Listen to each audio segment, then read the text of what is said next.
Heyo, heyo, heyo. Ketemu lagi dengan Dokter Ray. Semoga tetap sehat dan semangat karena hari ini kita akan bahas tentang sakit pinggang karena saraf kejepit.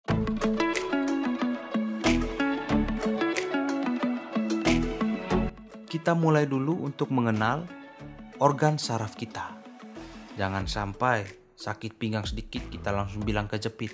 Lagian diagnosa itu sangat susah untuk diketahui dokter dan tidak secepat itu diagnosa akan keluar. Paling banyak sebenarnya kalau sakit pinggang itu apalagi di masa muda itu karena ketegangan otot di pinggang karena duduk terlalu lama atau dipakai terus menerus. Jadi jangan cepat kita bilang ini adalah saraf terjepit. Oke?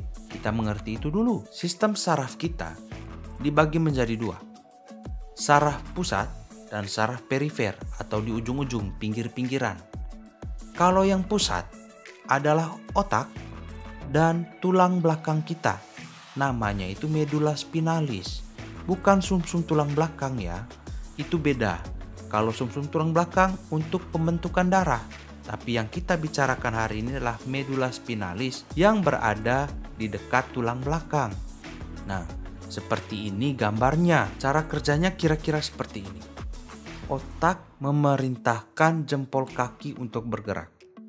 Sinyal perintah itu dimulai dari otak, turun ke medula spinalis di tulang belakang, lalu keluar lewat saraf yang kecil-kecil di samping tulang belakang itu, dan memerintahkan saraf yang khusus untuk menggerakkan jempol kaki. Jadi saraf-saraf yang keluar itu masing-masing punya fungsinya, sehingga jempol kita bisa bergerak seperti yang diperintahkan otak. Saraf-saraf yang keluar dari tulang belakang itulah yang terjepit. Nah, apa yang menjepit? Yang menjepit adalah bantalan-bantalan di antara tulang belakang kita. Nah, lihat di gambar. Ini yang kita sebut dengan bantalan antar tulang yang bisa menonjol keluar dan menjepit saraf yang mau menggerakkan anggota tubuh kita. Nah, ini nih.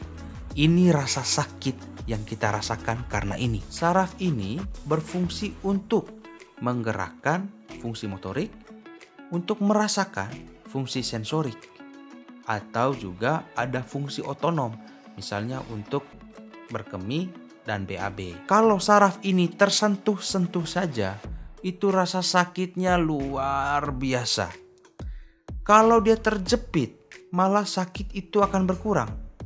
Malah yang terjadi kita tidak merasakan apa-apa di tempat yang khusus dikabeli oleh saraf tersebut.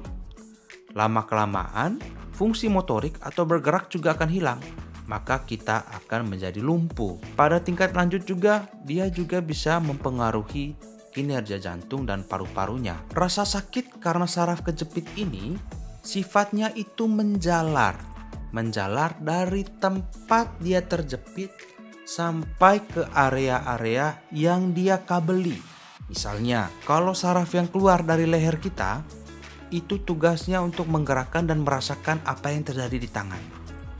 Kalau yang keluar dari pinggang kita, itu tugasnya menggerakkan dan merasakan apa yang terjadi pada kaki kita. Sehingga, kalau terjepitnya di pinggang, maka yang kita rasakan gangguannya itu, dia menjalar dari jepitan di belakang hingga ke tempat yang dikabeli oleh saraf itu, yaitu bokong, paha belakang, betis, hingga tumit. Sehingga kalau pasien datang biasanya dia omong, "Dok, saya sakit dari pinggang, sakitnya itu jalan sampai ke paha, sampai ke betis." Jarang sekali sakitnya itu dari bawah ke atas, biasanya dari pinggang terus ke bawah. Atau sakitnya dari leher turun ke bahu dan sampai ke tangan.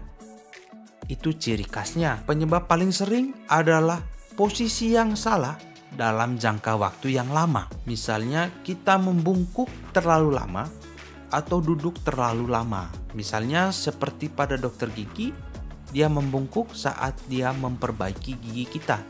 Atau seperti penjahit yang setiap harinya menunduk untuk menjahit baju. Sehingga ya tentu kita harus hindari hal-hal tersebut untuk mencegah saraf ini terjepit kan. Hindari angkat beban berat dalam posisi membungkuk. Sebaiknya untuk mengangkat barang kita jongkok dahulu, lalu berdiri dengan barang itu. Dompet jangan taruh di saku belakang, karena nanti duduknya miring.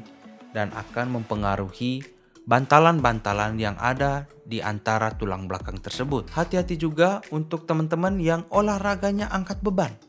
Biasanya posisi itu salah dan mengakibatkan nyeri yang luar biasa. Perhatikan cara dan tekniknya baru kita lakukan. Olahraga yang paling baik adalah berenang. Kalau tidak memungkinkan, kita bisa senam dan melakukan stretching. Kalau kita ke dokter, dokter akan memeriksa apakah ini masalah otot, tulang, atau saraf. Jadi, saat kita sakit pinggang, kita ubah dulu kebiasaan kita. Jangan sampai kebiasaan buruk kita yang menyebabkan sakit pinggang. Kalau kita sudah ubah kebiasaan kita dan masih ada rasa sakit, nah saat itu baru kita ke dokter. Oke, itu saja untuk obrolan kali ini tentang saraf kejepit. Semoga kita terbebas dari jepitan-jepitan saraf itu. Jangan lupa share ke teman-teman untuk bagikan ilmu ini kepada teman-teman lain. Dan jangan lupa tetap sehat, tetap semangat.